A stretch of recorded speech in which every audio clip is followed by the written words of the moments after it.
Good afternoon, Prime Minister. Good afternoon. Just following on from Florence's last question on local housing allowance, some 45% of households now face a shortfall between the local housing allowance they receive and the rent they pay. Some local authorities top this up, and that's costing them in aggregate £204 million. But when we did a study, the PAC did a study on this way back in January, your officials at DWP could not tell us what effect the freezing of these local housing allowances would have on increased homelessness, because there must be an effect. I hope that since then they've provided you with a letter or some further evidence. If they haven't, I shall make sure I do after this session.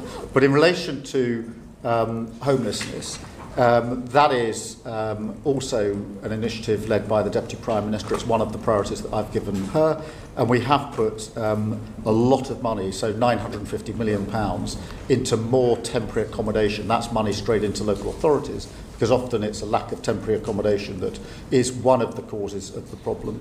And overall, we're investing £1 billion in reducing homelessness, that involves a lot of preventative work. So there is a central focus on homelessness, quite a lot of money being put behind it, but particularly focused on this question of temporary accommodation available to local authorities. So if I could just stick with homelessness a minute. We discovered that the cladding remediation levy was sucking up so much of developers' funds that the affordable housing starts in London last year, from a fairly low base, I accept, dropped by 90%. Yeah. That surely is not going to help either the people who are made homeless or your overall effort to reduce poverty, is it? No, and we need to drive that up, and that's a problem we've identified and are working on. Obviously, we've got to do the necessary work on cladding. That's got to be financed, but you're absolutely right that we need to turn that number around and drive it up. And so the Deputy Prime Minister is across all these issues of housing. So one of the hardest things I found in our inquiry was that at June 24, almost 6,000 households with children were being housed in bed and breakfasts, of which almost 4,000 were over the 6-week limit. I just ask you, Prime Minister, to imagine what it's like living in B&B with children, especially over when you're having to get out probably at 9 o'clock in the morning and not come back till 6 o'clock in the evening. It must be pretty hard.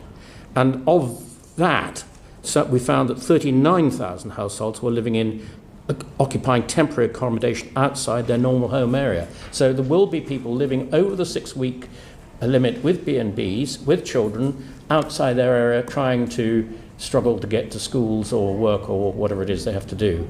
I really wonder what would you suggest you can do to begin to solve that problem? Well, firstly, let me acknowledge it's a real problem, has a huge impact on families, and not just the physical aspects of living in those conditions and the cramped and small circumstances, but also in very many cases the ability of a child, for example, to get on with their homework and get on at school. So it has not just immediate short-term consequences, it has longer-term consequences, because those same children will, once they're struggling at school, will then struggle further down the line in school.